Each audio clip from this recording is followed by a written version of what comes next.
Hey, what's going on? It's Quinn David Furness. Welcome to my show, Quinn David Furness Presents, the Beantown Podcast for Sunday, November 24th, 2018. Nope, 2019. Isn't time weird sometimes when you think about it? You're like, it's 2019, I guess. Part of you still kind of feels like, you know, you're still a 2014, 2015 kind of person. I don't know if it's Obama or if it's, you know, we could get away with more stuff back then. Hashtag justice for Harvey Weinstein. Weinstein. No, I disagree with those views. Killer start to the podcast. I am a big supporter, though, as long as we're on the topic of viral hashtags, of hashtag Free Blagojevich. And I actually saw a tweet it wasn't about Blagojevich, but it was about some governor or politician or somebody getting, you know, like 5 or 6 years from some petty crime. And people on Twitter were going crazy. And I was like, you know, Rod Blagojevich got, 14 years for the whole Obama scandal. So probably Obama's fault in the first place. And you don't, you know, Trump's so focused on we should, you know, investigate Hunter Biden. We should investigate Hillary's emails. Why haven't we gotten an investigation into Obama's Senate seat? Maybe throw Roland Burris under the bus. I don't know. What do you think that guy's doing these days? Roland Burris. There's a name that I bet you might have thought you were never going to hear again in your lifetime. Roland Burris. I'm pretty sure is what it is. If it wasn't, that'd be embarrassing. I don't think you're going to hear his name ever again in your lifetime. Well, no, shit, he's not a real person. I'm pretty sure Roland Burris is the name of the guy who took over. He was senator of Illinois for, I don't know, probably like a year, maybe, if that. His seat is now filled by Tammy Duckworth, maybe. But Roland Burris was the guy who bought the Senate seat from Blagojevich. And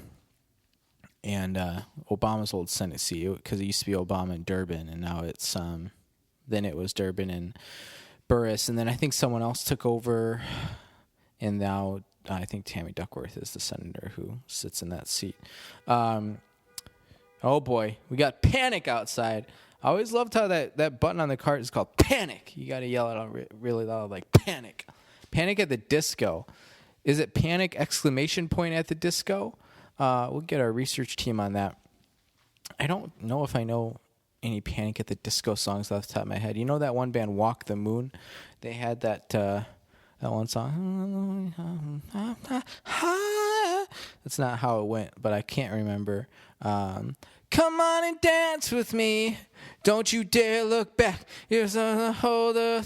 I said you're holding back. I said shut up and dance with me. Oh, I wanna dance with somebody. I wanna feel the heat with somebody. Oh, I wanna dance with somebody. With somebody who loves me. That was Walk the Moon by Shut Up and Dance With Me. This is a podcast for Sunday, November 24th, 2019. Got it right that time. It's like one of those movies where the entitled card doesn't come on until like 20 minutes through, except we're only 4 minutes through, so it's really not like that at all. It's our Thanksgiving special. Wow. Who would even thought? Struggling with the words today. You're probably thinking, wow, Quinn is blasted on a Sunday. I'm not. One glass of whiskey and that's it. Although I do have some Lagunitas Hop Stupid, which is a fun, strong IPA that I've taken one sip of. It's pretty much full, sitting for me on my coffee table. My coffee table, which is an interesting, like, mint green color. I think it's from IKEA. I think the title was, or the name was, like, Svalbard or something like that with 4 A's. And it's been a solid coffee table. Here, get a good listen. What is that? Arctic cherry or something like that.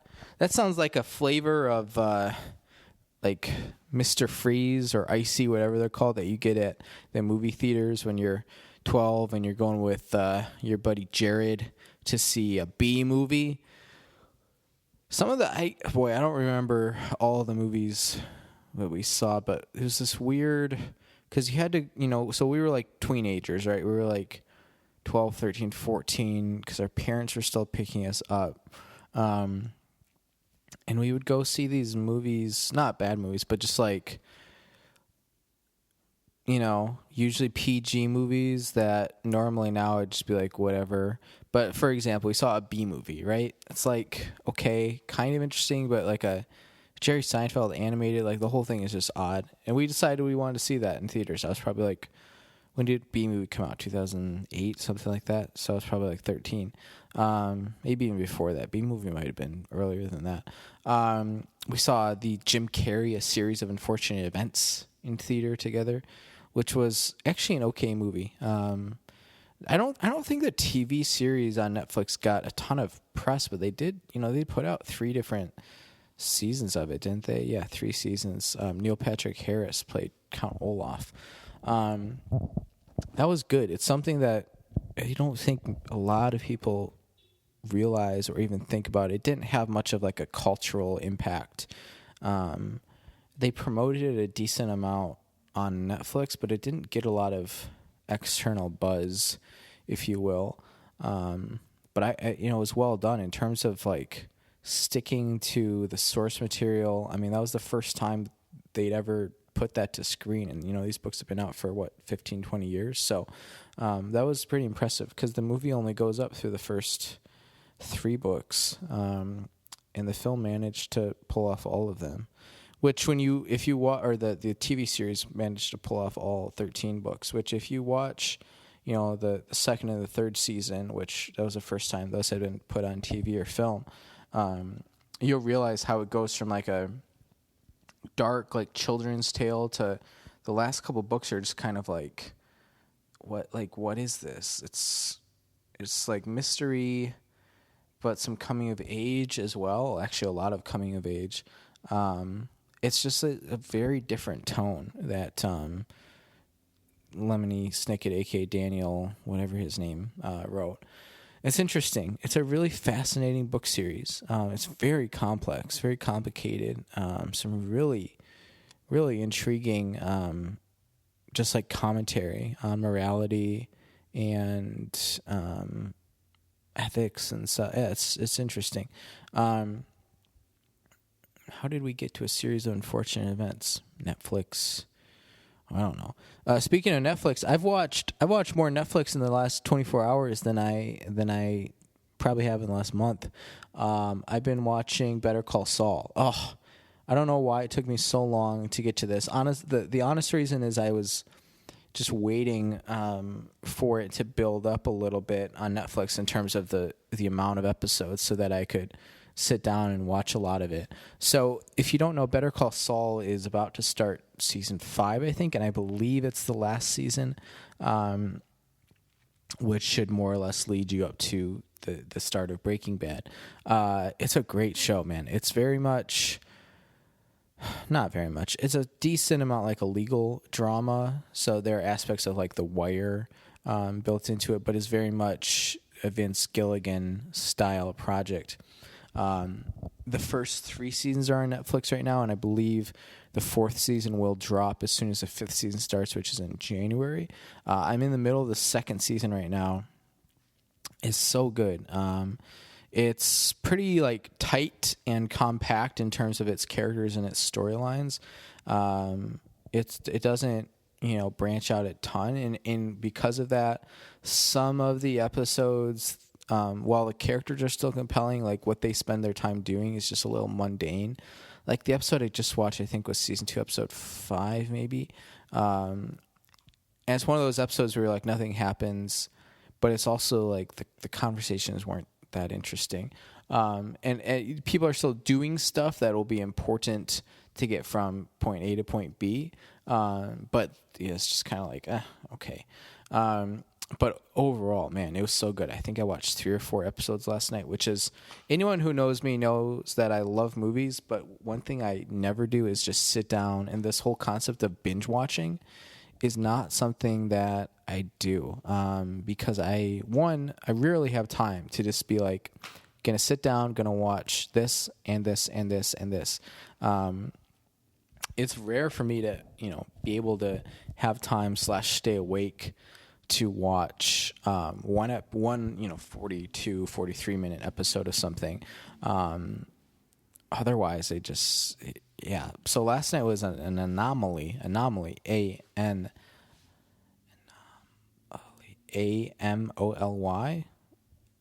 like anomaly. Watched a couple episodes of Breaking Bad, which is good because I've been working on it, but it's a situation where I maybe watch like one episode a week, and then last night, boom, like a volcano, I just erupted and watched a lot of it.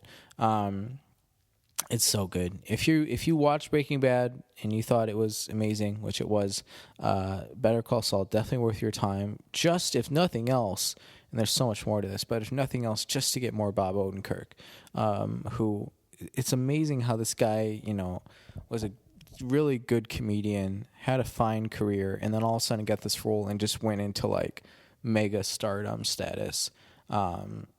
It's career defining roles. He's really good. Jonathan Banks is really good.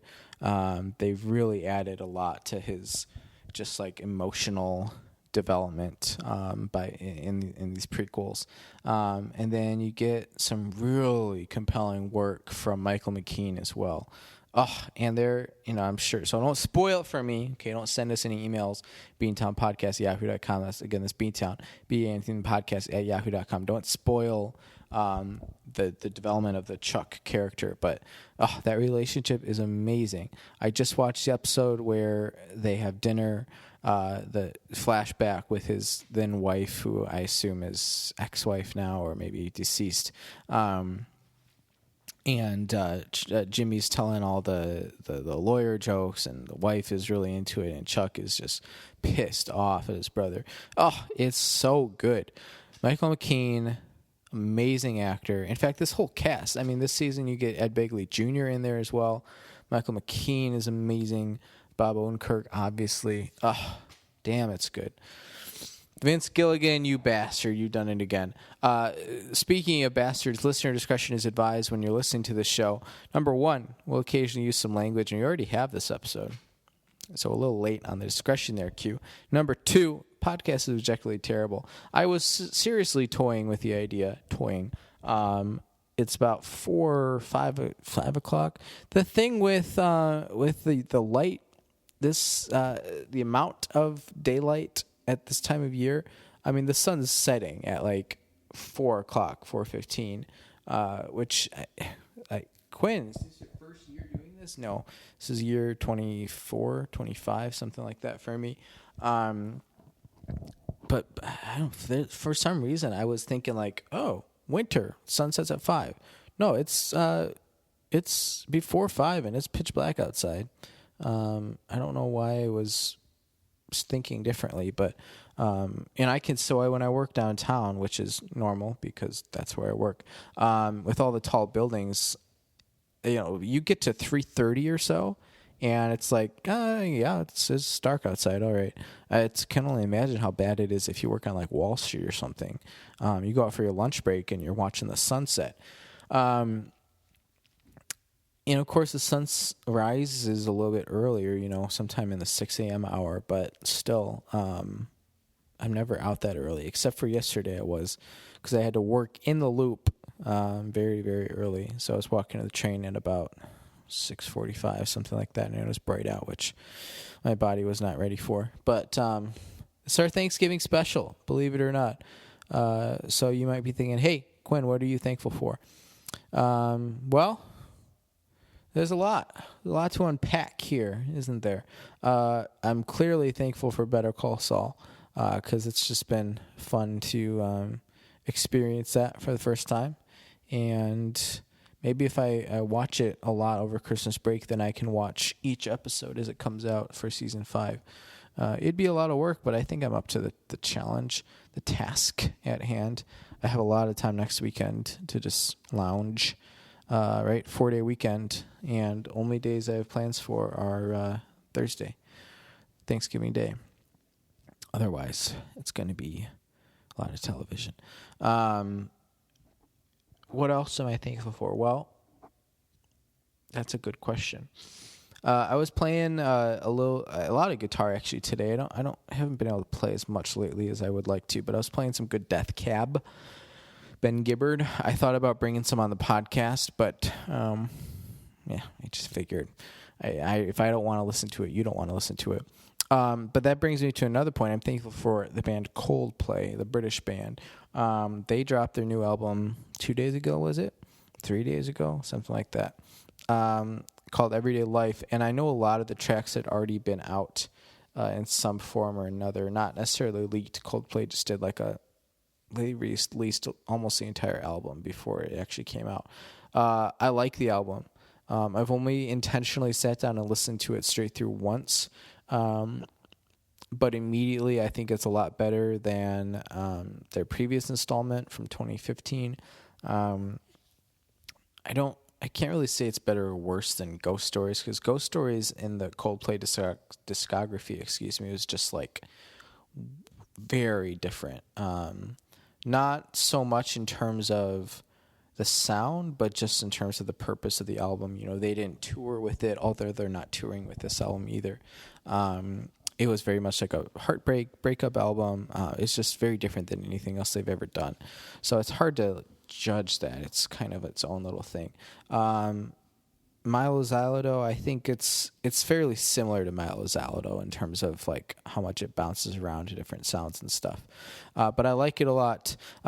If you just want a little taste, go listen to Arabesque.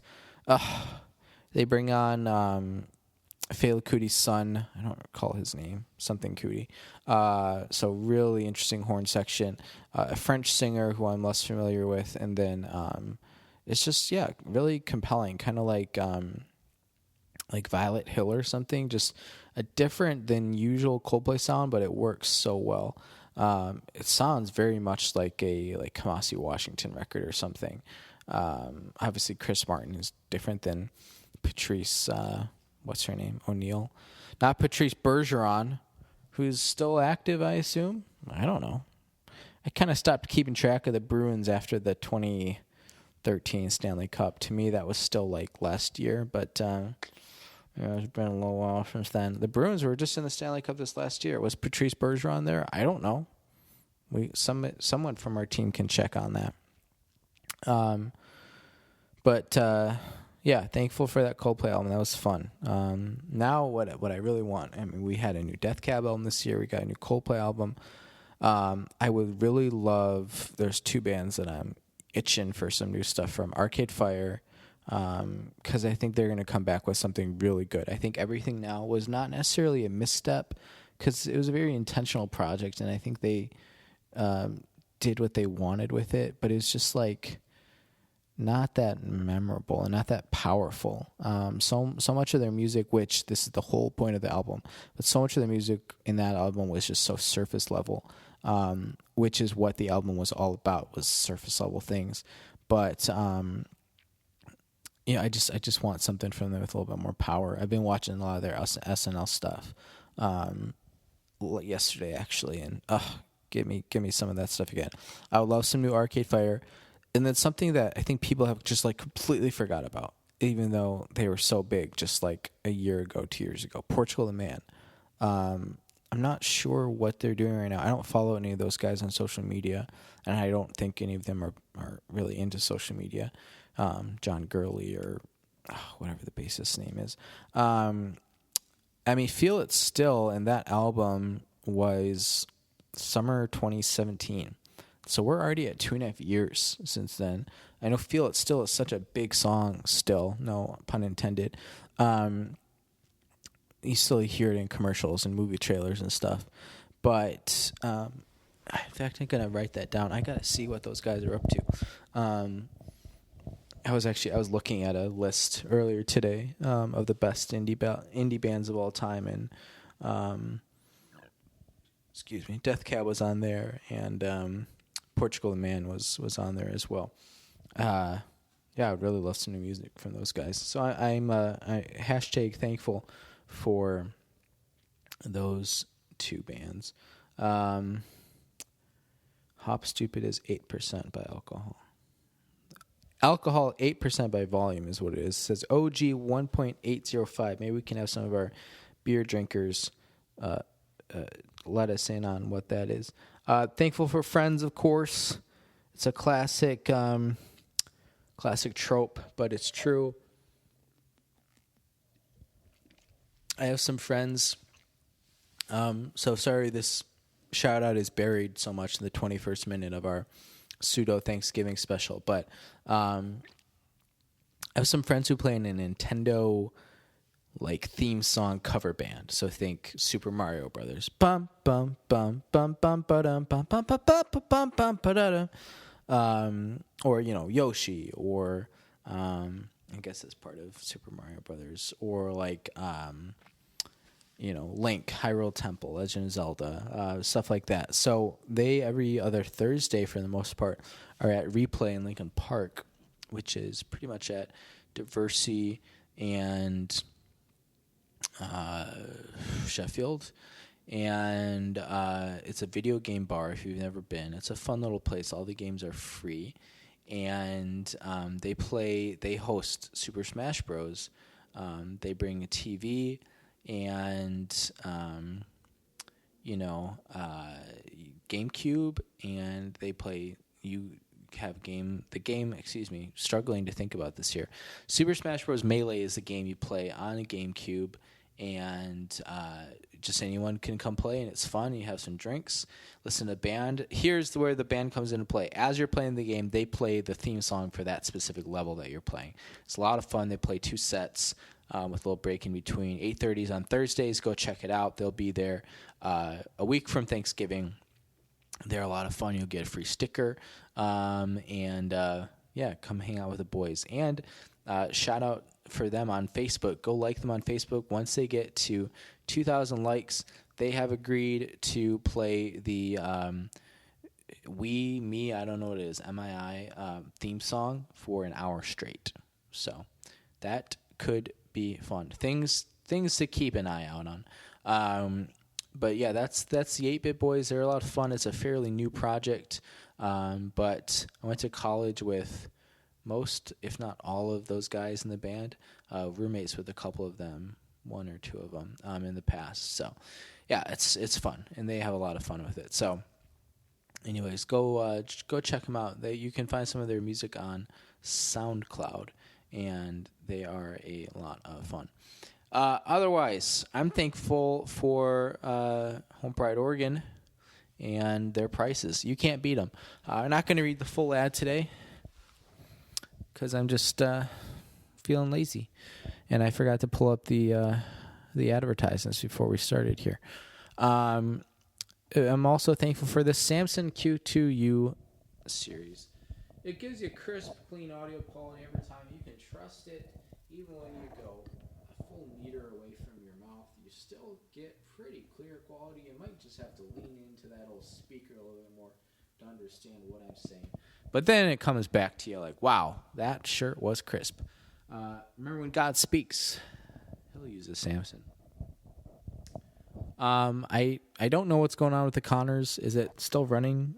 I don't know. I don't have cable. You don't even need cable to watch the Connors. You just need ABC. It's a network, Quinn. I don't know. I did see a television advertisement for Last Man Standing while I was watching a football game today. I didn't realize that show was still on. That's interesting.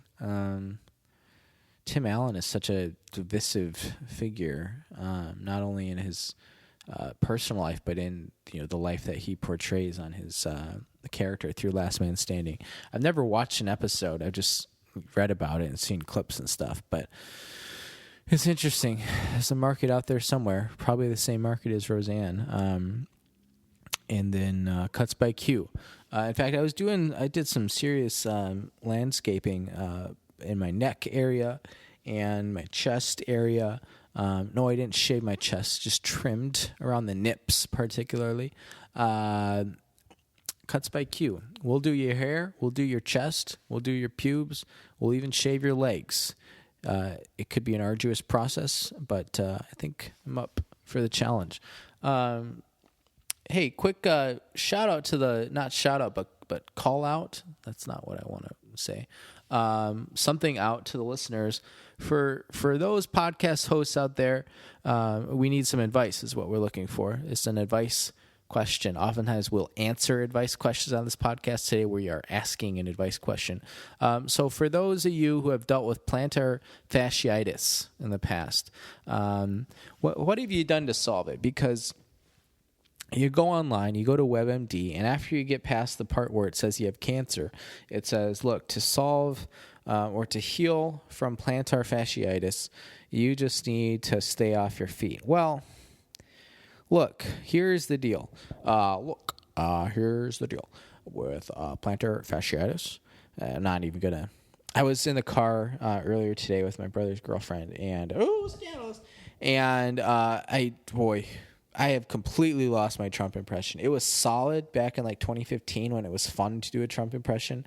I haven't tried to do one in a while, and I tried it today we were talking about something, and it was like the Hindenburg going down, man, real bad.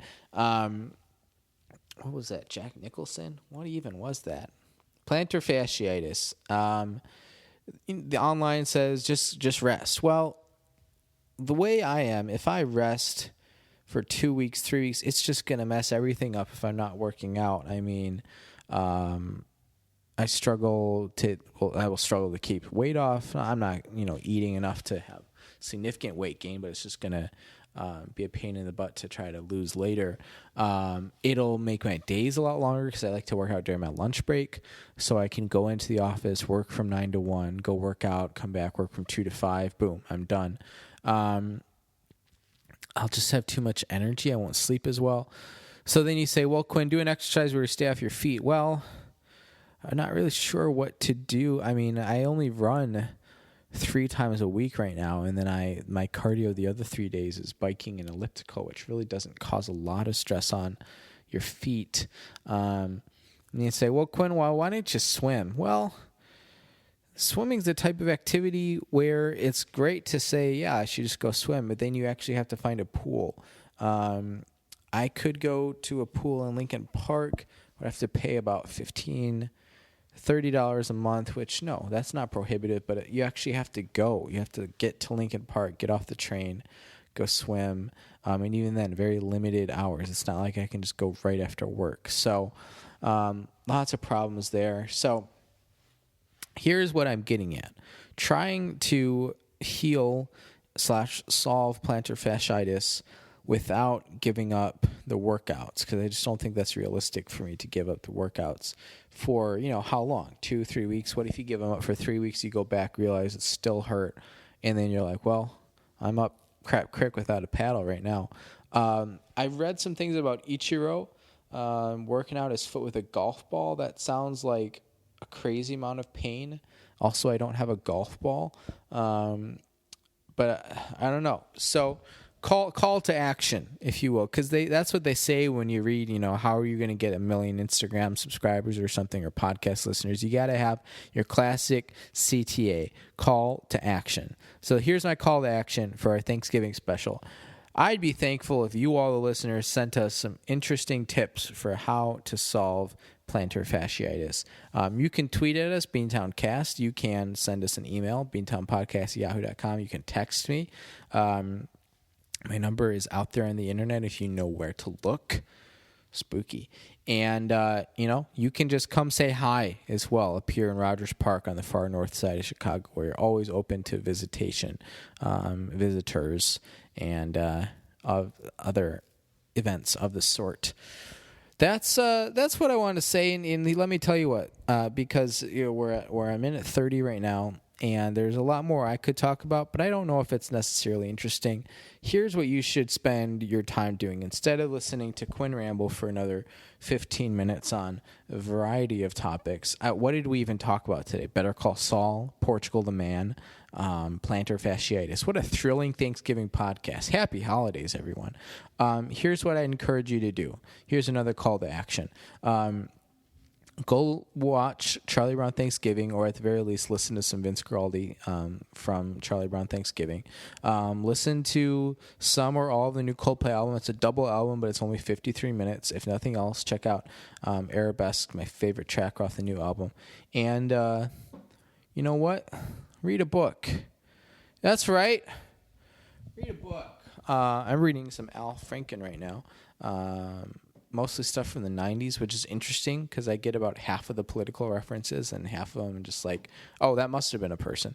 But that's okay because it's still fun. And yeah, that's what I got for you. So everyone have a good Thanksgiving. Tryptophan and all. Tryptophan, Tryptophan, like Tommy Pham, but with an N.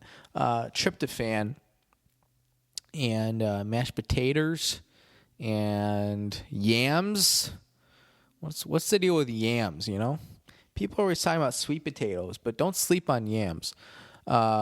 Green beans, corn, gravy. I never understood the whole cranberries thing. I'm not a cranberry kind of guy. In your hair, zombie, Hey. Speaking of great SNL performances, the Cranberries. What was that, 1990? Go check them out. Rest in peace, Doris. What's her name? I don't know. We'll go get our research team on that. I'm going to go... I said I was going to look at something earlier. Oh, what has Portugal the Man been up to? We're going to figure that out. We're going to get to the bottom of this whole Staten Island conspiracy. If you're thinking, whoa, what's the news story? No, it's just this is like a 2-year ongoing investigation into what actually goes on in Staten Island. So we're going to be checking that out. Episode number 100 is either next week or the week after. We got to look at that. I'm sure we'll have a big spectacular bash going on, but until then, if you're listening to this Monday or Tuesday, it's a short work week. You got this. Get your stuff done. 4-day weekend. Going to be wild. Go do some Black Friday shopping. Sleep a lot. Eat some tryptophan. And, could we get tryptophan infused into other foods? That seems like the next big market, because people don't want to take sleeping pills, melanoma, whatever it's called. They want to just get the all-natural chemicals, tryptophan. I'm thinking tryptophan in your ice cream. It could be the new, you got CBD ice cream. How about tryptophan ice cream? And what is tryptophan even made of? What's the elemental composition? Probably like kg, ml, Xbox 240, man. Rough day for the Raiders. All right, what a thrilling finish. Everyone, enjoy your short week. Happy Thanksgiving. We'll come to you next weekend with a long weekend, and I promise the content will be better. If probably not, but we'll see. You got to hold out hope for Beantown. #SaveOurPodcast. All right, we'll see you next time. Happy Thanksgiving, everyone. Bye-bye.